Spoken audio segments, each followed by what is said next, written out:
Nós falamos algumas semanas atrás, se eu não me engano 2, sobre a importância da metanoia, a importância do arrependimento e da mudança de mente que nós precisamos ter. A mensagem central, inicial, central de João Batista, inicial de Jesus Cristo, foi o arrependimento. E o apóstolo Paulo vai dizer à mesma igreja de Roma que é necessário nós renovarmos a nossa mente para experimentarmos a boa, agradável e perfeita vontade de Deus. E nesses dias, meu irmão, minha irmã, eu tenho uma ótima notícia para você, porque evangelhos são boas notícias, boas novas. As ótimas notícias são que, para você que não sabe, a igreja de hoje opera em mais obras, em mais graça e poder do que a igreja que você encontra em Atos dos Apóstolos. Tudo porque o nosso Senhor Jesus, Ele disse que o reino dos céus é como o homem que saiu a semear, e que ele semeou uma boa semente no seu campo. Mas então de noite veio o inimigo e semeou também no campo. E aí então cresceu-se o trigo e o joio. E então aqueles servos do Senhor falou: Senhor, quer que arranquemos o joio? Ele disse: não, para que o trigo não saia junto com ele, mas deixe que cresçam, deem seu fruto, e então, quando estiver pronto para dar o fruto, os ceifeiros vão sair, vão cear, vão cortar, vão guardar o trigo no celeiro e vão colocar o joio no fogo. Os discípulos depois perguntaram para Jesus: mas Jesus, está lá no capítulo 13 de Mateus, Jesus, nos explica essa parábola. E aí Jesus vai explicá-los, e vai dizer que quem semeia é o Filho do Homem, Ele, Jesus Cristo, e que a boa semente são os filhos e filhas de Deus. Quem é filho e filha de Deus? Amém. Mas que o inimigo, o diabo, também semeou, e esses são os filhos do maligno. E aí é o que eu quero chamar a atenção para você. Jesus diz que os filhos do maligno e que os filhos de Deus iriam crescer. Ambos iriam crescer em quantidade, em qualidade, para bom ou para o mal, para o bem ou para o mal, e em poder, em manifestação.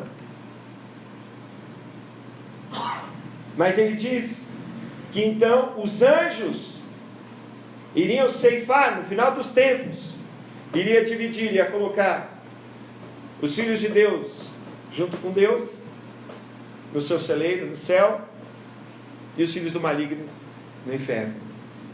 Nós atentamos para essa palavra que Jesus diz que sim, existem filhos do maligno, existem sim filhos e filhas de Deus, e eu e você fomos chamados para isso. E por que eu estou dizendo isso? Meu irmão, porque a igreja, se você não sabe, nos nossos dias, e você pode procurar no YouTube, existem pregadores que não pregaram só para um pouco mais de uma dezena de milhares de pessoas, como Pedro pegou em Pentecostes, mas por causa da tecnologia que hoje nos falhou aqui, que voltou, eles conseguiram pregar para quase 2 milhões de pessoas numa noite. E mais de 1 milhão de pessoas aceitaram Jesus. Porque Jesus disse que os filhos de Deus iriam crescer, mas os filhos do maligno também. Se você procurar no YouTube, você vai ver magos na China, que ele faz pão aparecer do nada, que ele consegue fazer uma xícara de café com o café se dividir ao meio. E não é truque, é verdade. Levitam, fazem mágicas impressionantes. Mas o que é isso? É o maligno. Os filhos do maligno também estão crescendo e não estão tendo mais vergonha.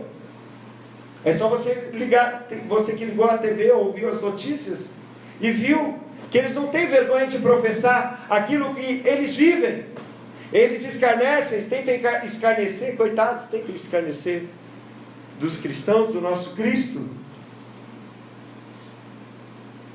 como se pudessem. eles professam em público aquilo que eles praticam entre quatro paredes, a escândalo de toda uma nação, e não tem vergonha. Mas estou falando com você. Você que foi chamado pelo nome dele.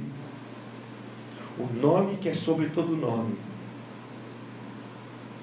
Eu e você, que fomos feitos por Deus à imagem do seu Filho.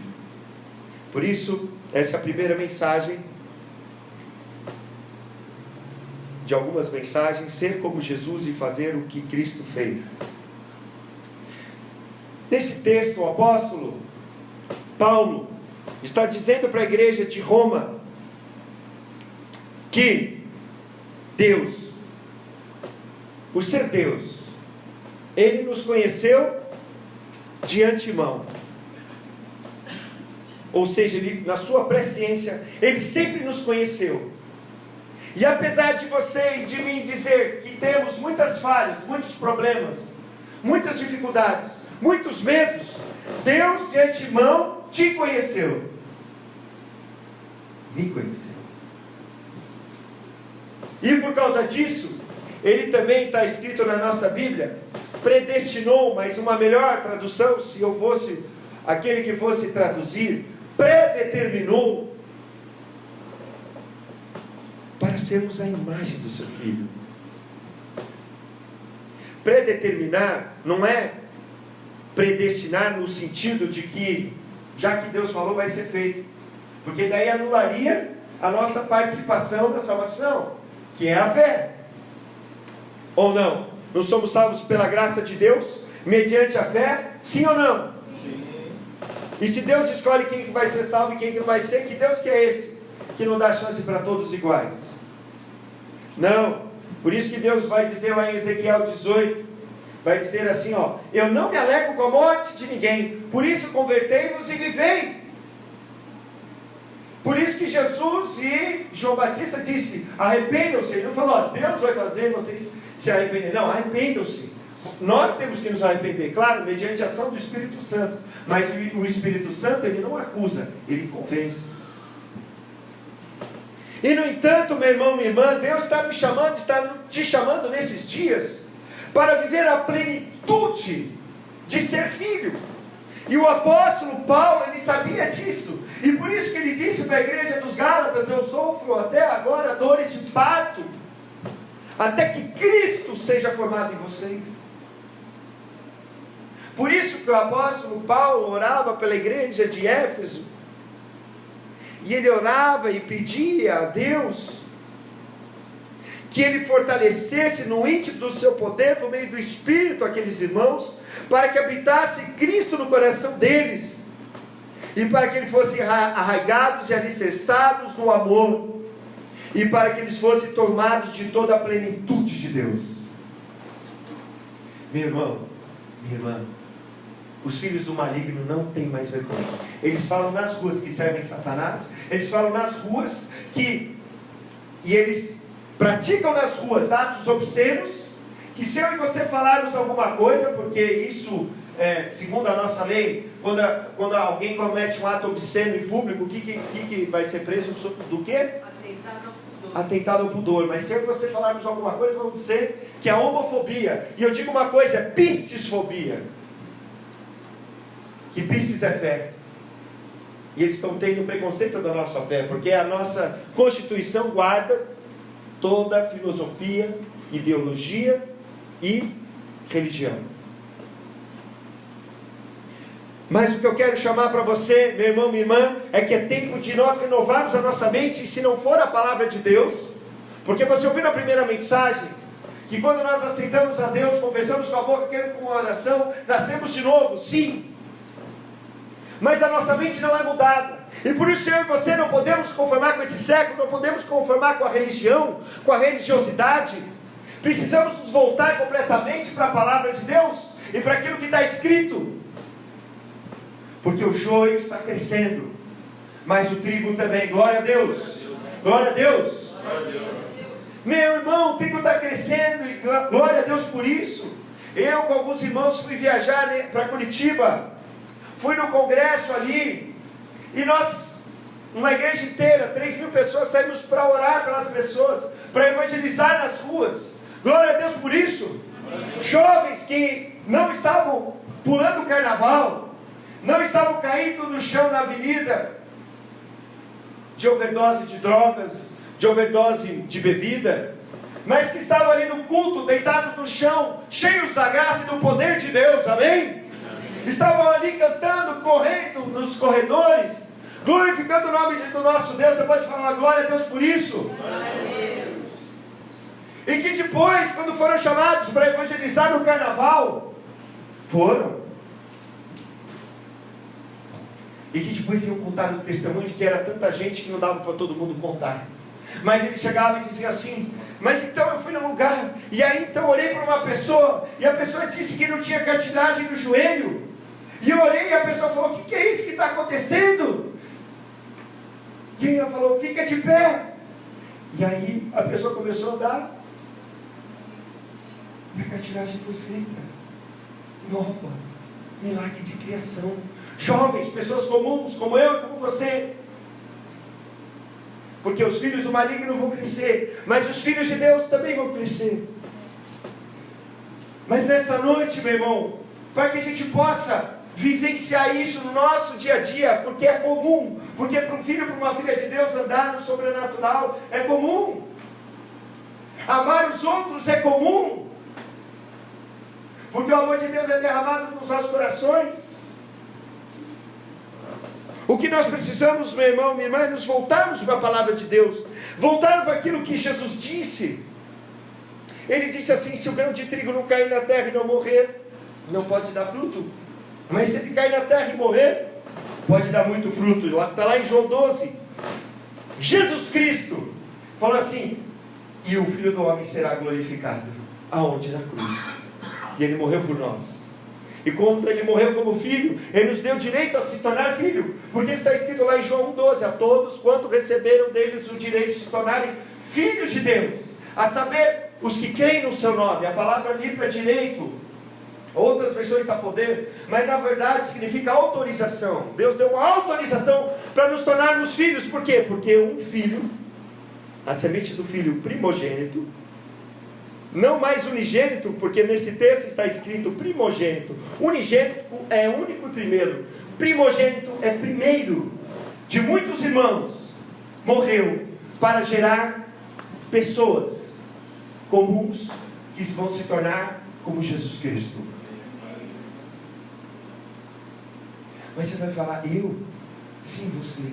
Mas com todos os meus problemas, sim. Com todas as minhas falhas, sim. Deus tinha pré-ciência. De antemão conheceu e pré-determinou, ou seja, Ele preparou o caminho para mim e para você nos tornarmos a imagem dEle.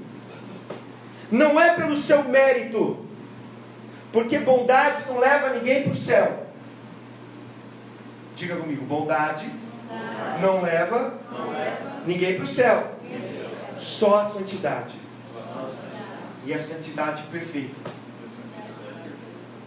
Você entendeu o que eu falei? Quer que eu fale novamente? Bondade não leva ninguém para o céu, só a santidade perfeita. E aí você vai falar assim: mas pastor, então eu estou no óleo. Não só você, eu também. Mas por isso que aqueles que Ele chamou, de antemão conheceu, aqueles que Ele predestinou, a Bíblia continua dizendo, Ele também justificou. Justificar significa tornar puro, tornar limpo. Significa que a ficha está limpa.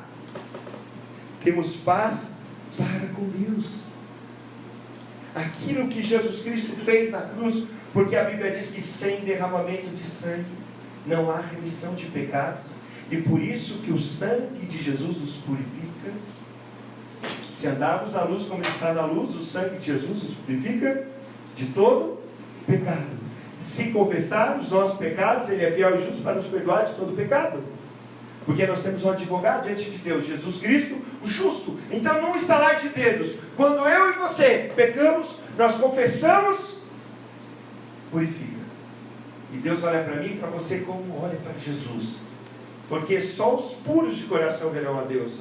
E por isso que Ele tira o coração de pedra, coloca o coração de carne, coloca a sua palavra, os seus mandamentos, suas leis aqui dentro. Por isso que quando você ouve uma palavra de Deus, por mais que você não saiba, você parecia, puxa, mas parece que eu já sabia. É porque o Espírito Santo é a palavra de Deus, ele está no seu coração, porque é a espada do Espírito, amém? A espada da armadura do cristão é a espada do Espírito, ela está dentro de você e ela confirma aquilo que já foi dito, aquilo que já foi feito por Deus. E portanto, meu irmão, minha irmã, a primeira coisa que eu e você temos que saber, que nós somos como Jesus é, pela fé.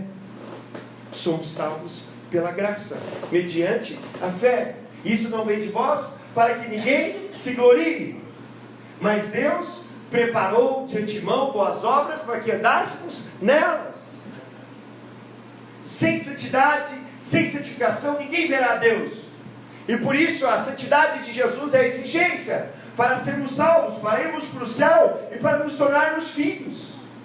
Se você tem fé que Jesus Cristo morreu na cruz pelos seus pecados, mas que Ele ressuscitou no terceiro dia, porque Ele se fez pecado e não conheceu o pecado, você é salvo.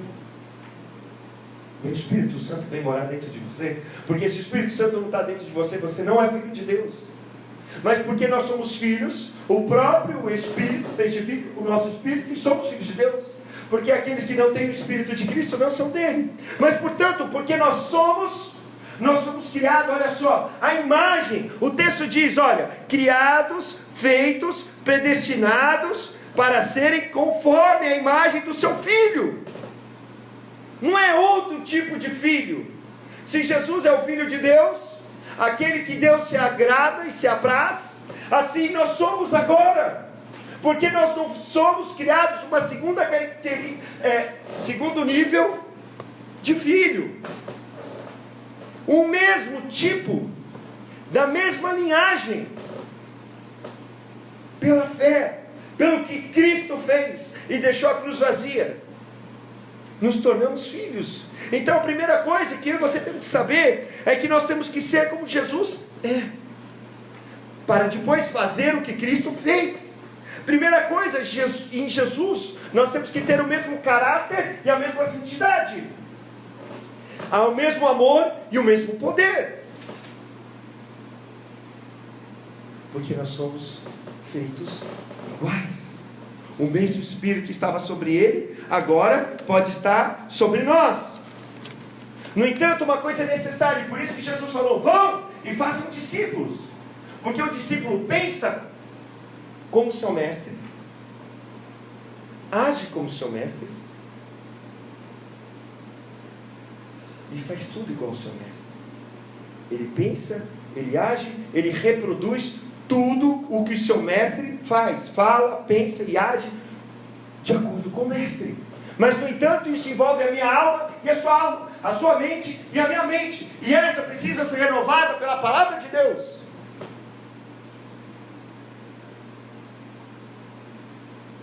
Para continuarmos a fazer aquilo que Jesus Cristo começou, e não só continuar, mas fazer maior. Você acha que Jesus Cristo é mentiroso? Quem acha? Levanta a mão.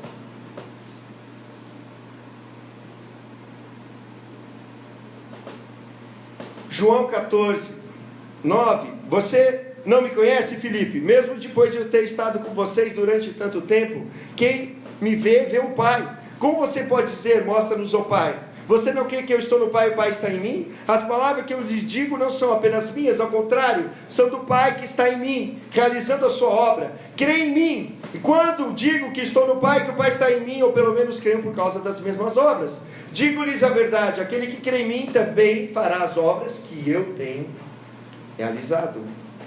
Fará coisas ainda maiores do que essas, porque eu estou indo para o Pai.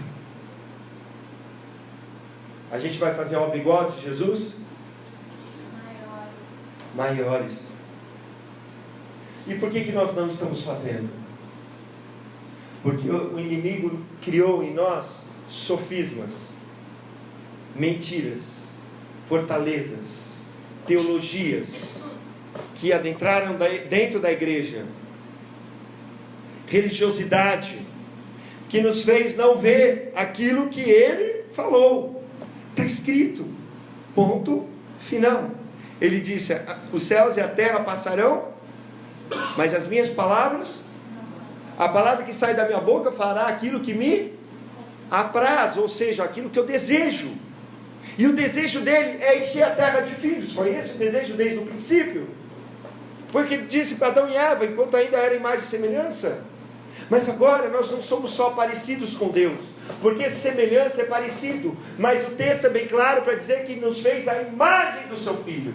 Novamente, imagem igual. Imagem, tanto no hebraico quanto no grego, vai significar igual. Semelhante é parecido, mas ele nos fez a sua imagem.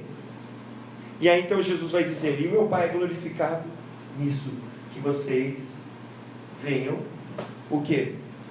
Produzir muito fruto.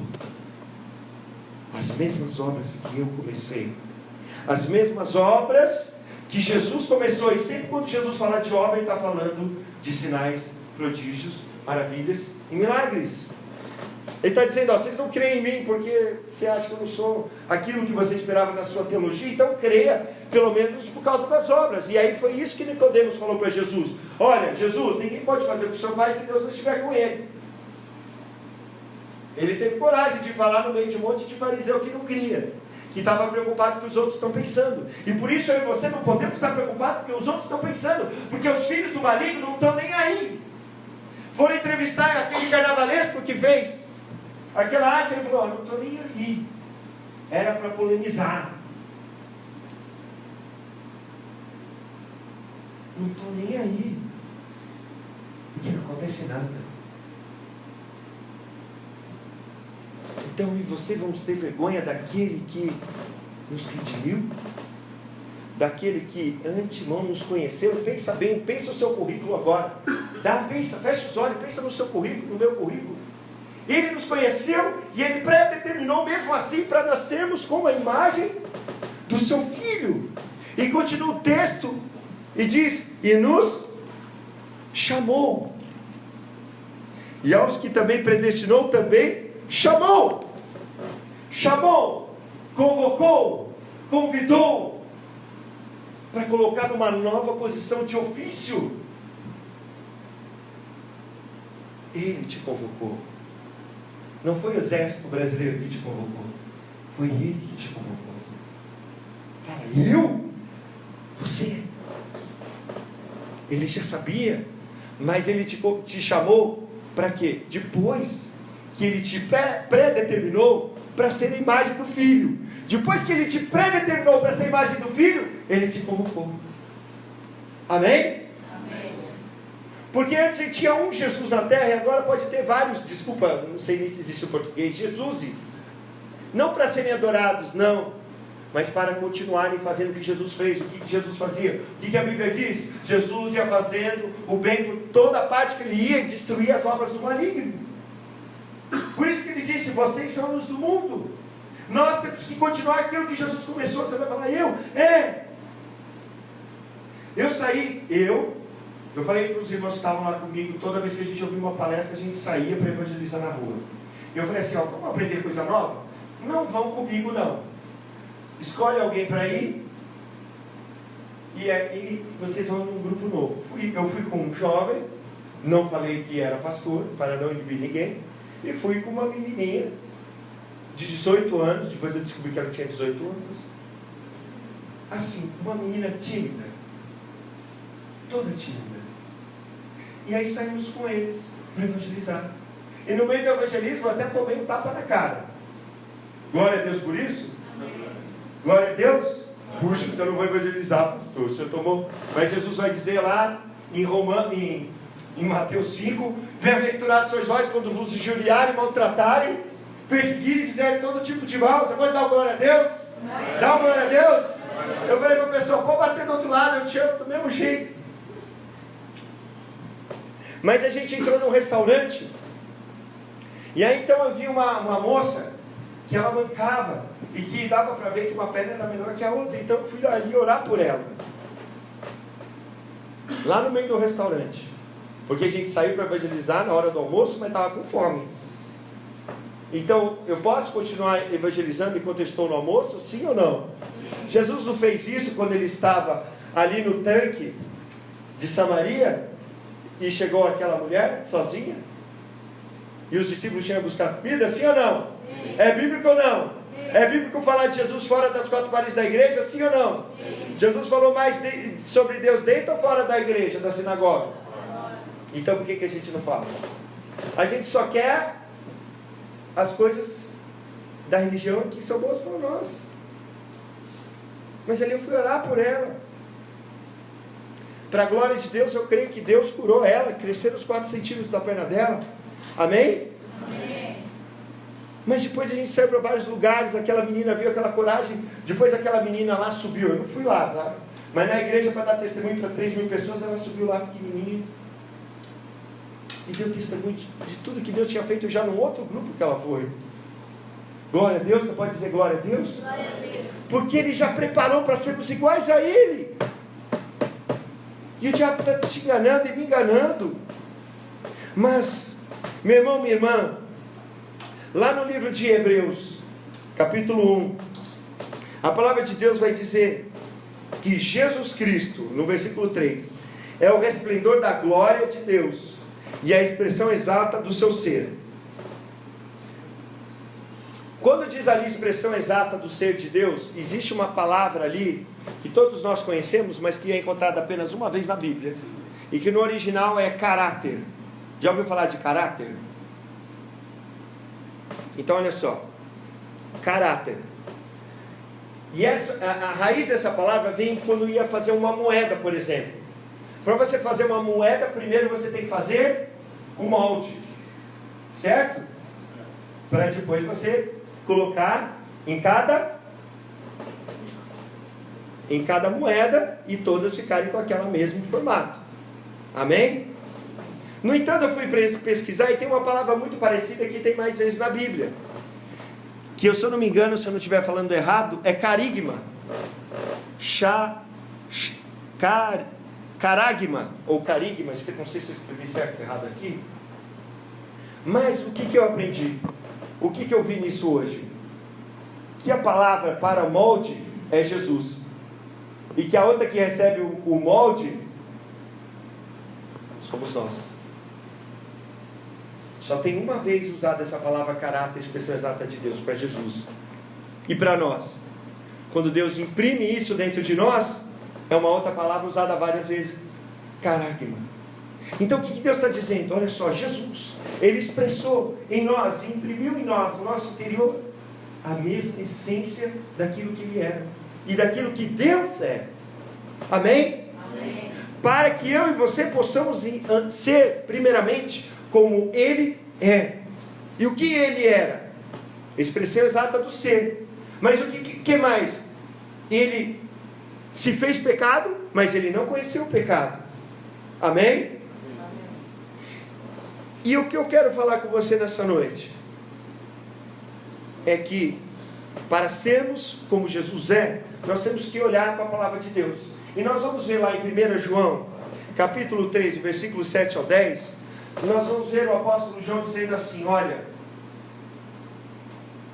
preste atenção, quem é nascido de Deus não vive na prática do pecado.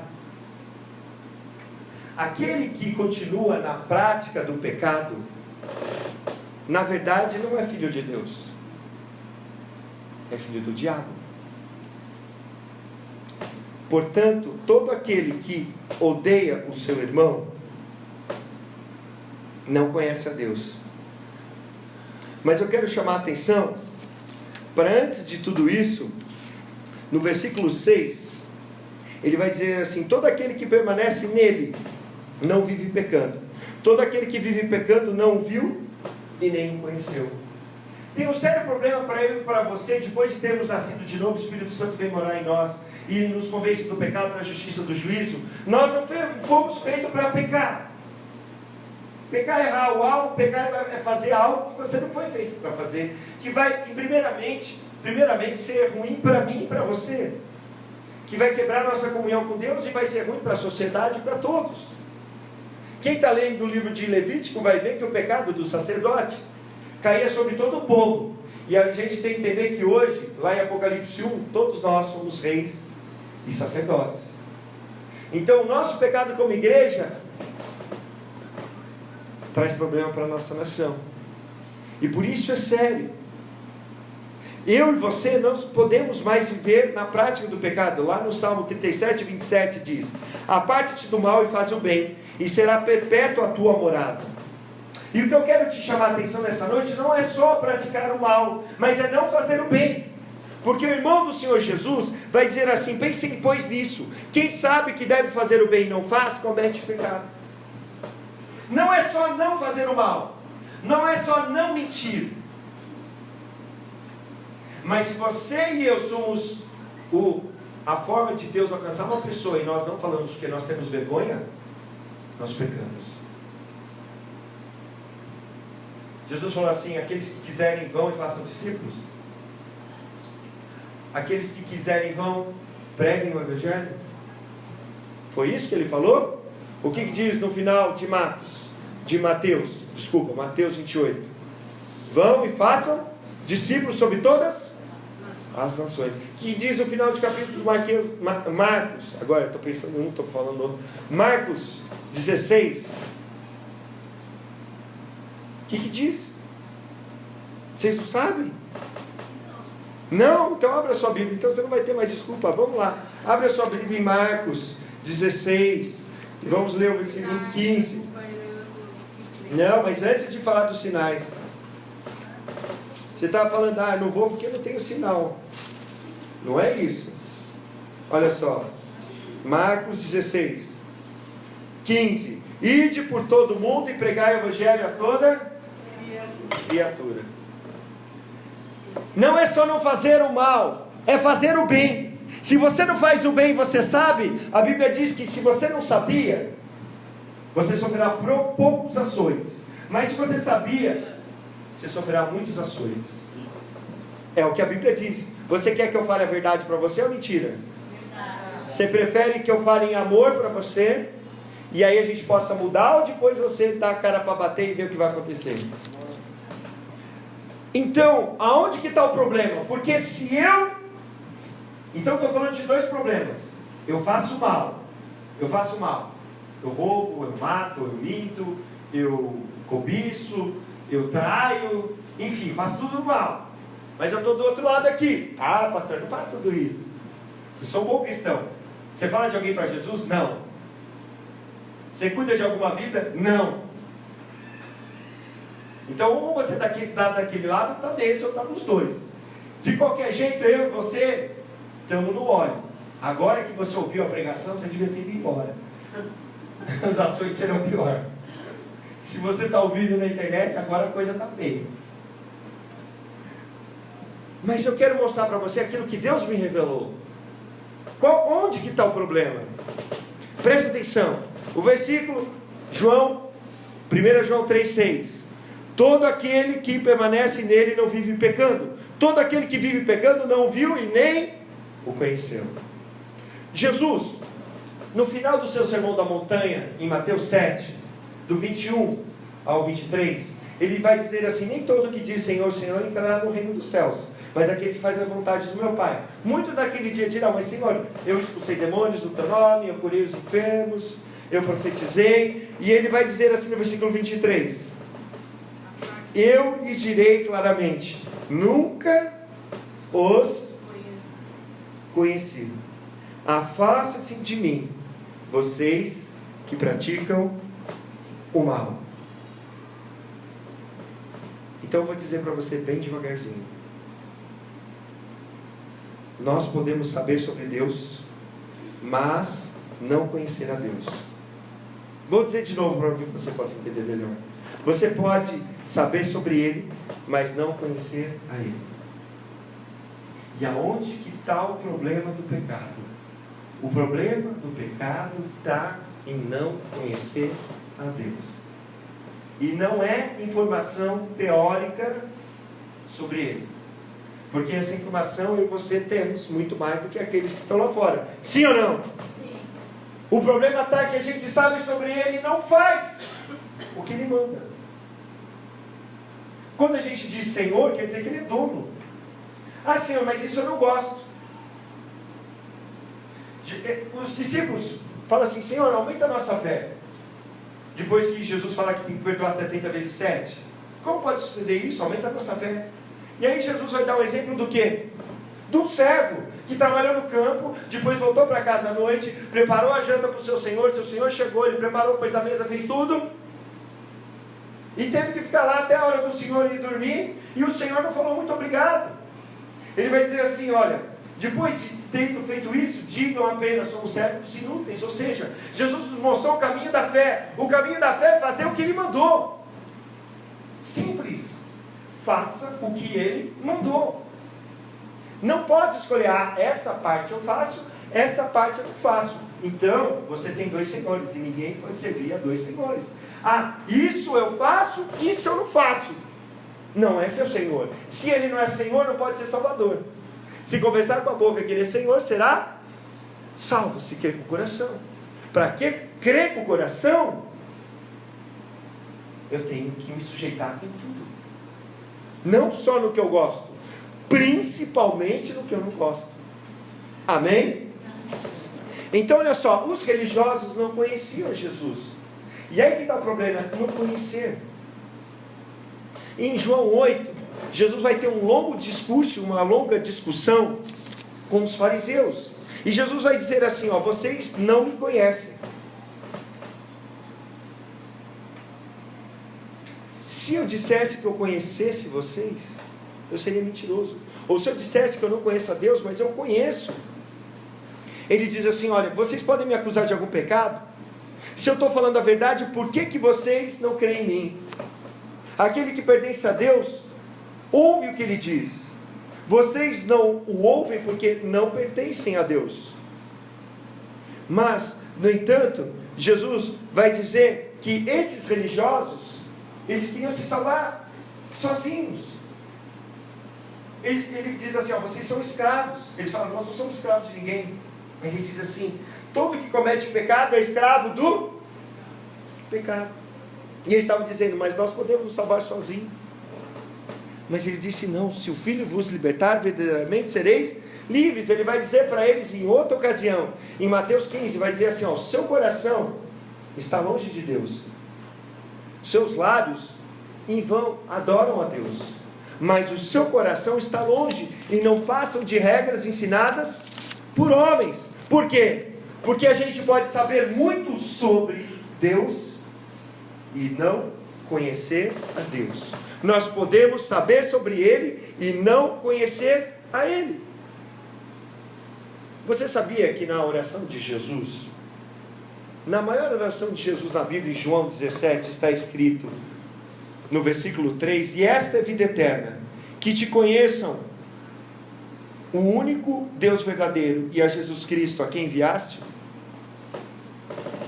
No final da oração, Jesus diz assim: Pai justo, embora o mundo não te conheça, eu te conheço, e esses sabem que me enviaste. Eu os fiz conhecer o teu nome, e continuarei a fazê-lo, a fim de que o amor que tens por mim esteja neles, e eu neles esteja. Se você leu hoje a oração diária, a nossa leitura diária, que é João 1, 2, vai dizer que aquele que fez o mundo veio para o mundo, mas o mundo não o conheceu. O próprio Jesus, quando fala do Espírito Santo, ele fala: olha, o Espírito Santo o mundo não vai conhecer. E o problema está nisso. Conhecer. Todas as vezes que aparece essa palavra conhecer, é a mesma palavra no grego. E essa palavra, meu irmão, minha irmã, envolve algo que John Wesley dizia assim: este conhecimento é o caminho para Deus e a essência da felicidade eterna e plena. Esse conhecer que Jesus está falando, essa palavra no grego, ela significa saber experiencialmente. Saber ou ter conhecido sobre alguém, normalmente adquirido por meio da observação ou dos sentidos. Conheço, sei, chego a conhecer, aprendo, percebo, avalio, entendo. E é a palavra usada para conhecer do homem para com a mulher, do marido para com a esposa. É a mesma palavra usada no grego para isso. É algo que é percebido no mundo da experiência. Experimentar, aprender, ficar conhecendo. Aquilo que foi experimentado, que foi conhecido por aquele que experimentou. Ato de conhecer através da experiência, conhecer de modo pessoal. O que a palavra de Deus está nos revelando? O problema da gente continuar fazendo o mal, e de não praticar o bem, e de não ser como Jesus foi quando andou aqui na terra, porque a gente não conhece a Deus, o Pai. Aí o problema não está na religião, porque de religião nós somos bons, de fazer cultos nós somos bons, de escrever livros nós somos bons.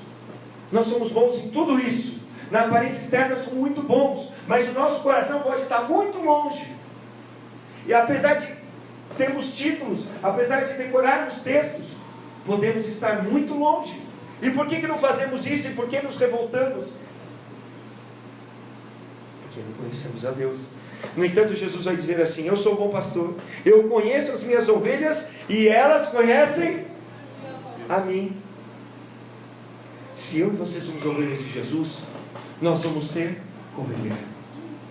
Se nós não estamos sendo como Ele é, está faltando na minha e na sua vida choro, quebrantamento, está faltando tempo, está faltando fazer o que Jesus falou: quando orares, não seja igual aos hipócritas, que oram para todo mundo ver. Fecha a porta do seu quarto, ora para o seu Pai em secreto, e em secreto Ele te recompensará. Conhecer é um relacionamento pessoal entre aquele que conhece e aquele que é conhecido. Tem a ver com, tem relações íntimas, tem conhecimento intelectual sobre, mas não ter qualquer conhecimento pessoal com. Tem a ver com, tem negócios com. Conhecer pessoalmente não basta só conhecer intelectualmente, tem que ter envolvimento pessoal. Não basta só falar sobre isso, tem que vivenciar isso.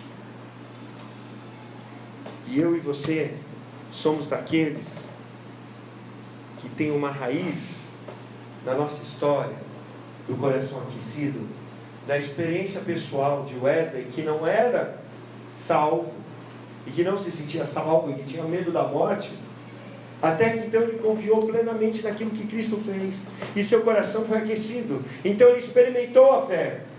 Eu não posso pôr a minha experiência acima da palavra de Deus, amém? Sempre a palavra de Deus está acima de tudo, amém? Mas eu tenho que levar a minha experiência à mesma altura da palavra. Eu tenho que experimentar a Deus por completo, amém? Você está entendendo o que eu estou falando? Porque nós temos que ser como Ele é. E ser como Ele é não viver em pecado, mas viver santo, puro, diferente do mundo. E para isso, se eu não estou fazendo isso, é porque tem algo de errado comigo. Se eu não me arrependo, se eu não confesso, se eu não me desespero, se eu não falo: Senhor, tem algo de errado. Se a nossa consciência já está cauterizada, nós entristecemos de tal forma o Espírito Santo, acostumamos tanto com o pecado, que nós não conseguimos ser como Ele é. E aí, muito menos vamos fazer o que Ele fez.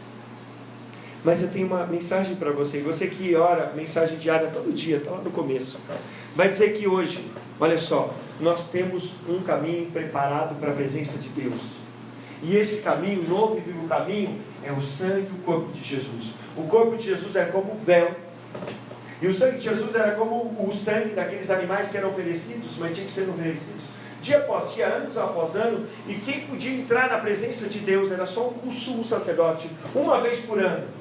E ele se preparava, ele não dormia, e ele ia com uma corda amarrada nos seus pés, porque se ele morresse ali na presença de Deus em pecado, puxava ele para fora, porque ninguém podia entrar lá senão morria. Por isso que Adão teve medo de Deus, porque ele pecou. E Deus é santo, e quando a santidade pega o pecado, não tem jeito. Por isso que o pecado não entra no céu, amém? Mas, no entanto, através do sangue e do corpo de Jesus. Por isso que quando Jesus morreu, eu lia na minha Bíblia e não entendia. O Jesus morreu, está consumado, e lá em Mateus, e o véu se rasgou. Mas eu falei, que véu que é esse? É véu da cabeça das mulheres? Não, era um véu que dividia, era um véu grosso, que eu e você, e todos nós juntos, não poderíamos rasgar juntos, porque era grosso, mas que dividia o santo lugar do santo dos santos. O santo lugar dos sacerdotes entravam, mas o santo dos santos, só o sumo sacerdote entrava uma vez por ano. E agora nós temos livre acesso a esse lugar, na sua oração no quarto, todo dia. E nós não temos tempo para isso. Temos tempo para o WhatsApp, temos tempo para Facebook, temos tempo para o Netflix, temos tempo para falar mal dos outros, temos tempo para trabalhar, temos tempo para comer, temos tempo para dormir. E não temos tempo para isso, porque nós não conhecemos. Porque Jesus na cruz, quando foi tirada a presença e o poder de Deus da vida dele, ele disse em alta voz: Eli, Eli, lama sabachthani, significa Deus meu, por que se ausentaste? Por que me desamparaste? Porque naquele momento Deus, o Pai e o Espírito Santo quebraram a comunhão com Jesus Cristo, porque o meu e o seu pecado foi colocado sobre ele. E essa foi a maior dor que ele gritou na cruz. Ele não gritou, ai minha mão, ele não gritou, ai meu pé, ele não gritou, ai minhas costas, ai minha cabeça por causa da coroa de espinhos, porque me bateram, porque me cuspiram, porque me esbofetearam. Não. Ele falou: onde está Deus? Onde está o Pai? Onde está o Pai? E essa tem que ser a minha, o meu e o seu clamor. Onde está o Pai? Abba. Abba significa paizinho. Onde está o seu Abba, o seu Pai, que você tem que conhecer? Se alguém profetiza para você, tem que ser aquilo que você já falou com ele lá no seu quarto. Isso apenas vai te encorajar. E não se viver disso, meu irmão, nem eu. Mas o Senhor já falou aquilo no meu quarto. E aí vem o irmão e profetiza, e você fala: glória a Deus, glória a Deus. Porque está faltando lugar lá na presença do Pai. E por isso nessa noite eu quero orar com você. Vem aqui para frente, se você quiser, vem aqui, se prostre diante dele. Não quero ministério de louvor, quero todo mundo aqui na frente, quem quiser vir. Vai se prostrar diante do Pai. E vai confessar a Ele o que você tem falhado. E o que tem te impedido de conhecê-lo. Talvez você tenha sido magoado, talvez você tenha sido rejeitado, talvez você ache que você tem um pecado imperdoável. Eu quero dizer, se você tem algum pecado imperdoável, meu irmão, minha irmã, você não estaria aqui, em primeiro lugar. Você não estaria aqui, porque é o Espírito Santo que te trouxe aqui, amém? E quando a gente blasfema contra o Espírito Santo, aí não tem mais volta. Mas se você está aqui, você não blasfemou, fica tranquilo. E agora é o seu momento com o Pai. Tudo na sua vida vai mudar quando você conhecer o Pai. Você não vai ficar mais preocupado, você não vai ficar mais bravo, você não vai ficar mais enjoado. Fala com ele agora. Se coloca na presença dele.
Pai, nessa noite nós nos prostramos diante de Ti e pedimos perdão por não Te conhecer.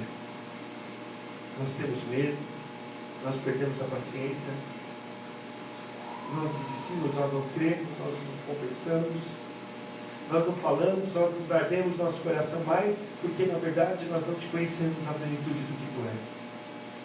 Por isso que nós pecamos, por isso que nós continuamos fazendo mal e não fazendo bem.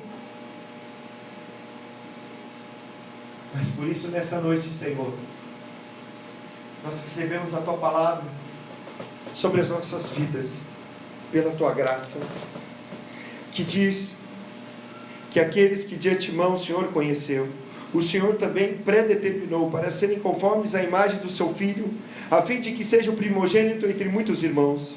E aos que predestinou também chamou, e aos que chamou também justificou, e aos que justificou também glorificou. É o Senhor que nos honra, é o Senhor que nos exalta, é o Senhor, ó Deus, que nos reveste do seu resplendor e nos faz assentar nas regiões celestiais em Cristo Jesus, a herdarmos tudo aquilo que Jesus herdou quando disse está consumado. Por isso, Senhor, nós cremos nessa palavra, nós recebemos essa palavra no nosso coração, para nunca mais sermos os mesmos e sairmos aqui desse lugar diferentes, porque agora daqui para frente nós vamos dizer: eu conheço ao meu Senhor. Assim disse a geração de Jacó: conheçam a minha face, a sua face conhecerei. Por isso nós não desistiremos de conhecer, e vamos prosseguir em conhecer ao Senhor, até o conhecimento de Deus, encher toda a terra, e toda a terra esteja cheia da tua glória, ó Senhor Altíssimo, para sempre e sempre. Amém e amém. Glória a Deus. Você pode dar uma salva de palmas para Jesus? Glória a Deus, glória a Deus, glória a Deus. Louvado seja o nome do Senhor. Louvado seja o nome do Senhor. Semana que vem nós continuamos com essa palavra. E como nós queremos que precisamos transformar a nossa mente através da palavra de Deus, nós vamos falar de algumas coisas que eu e você não podemos fazer, porque nós somos feitos para fazer de outra forma. Então, por causa do mundo e do pecado ter virado algo normal, e o normal não é o pecado, é a santidade, nós precisamos mudar. Então, semana que vem eu vou falar sobre isso com você. A segunda mensagem de ser como Ele é. Mas eu quero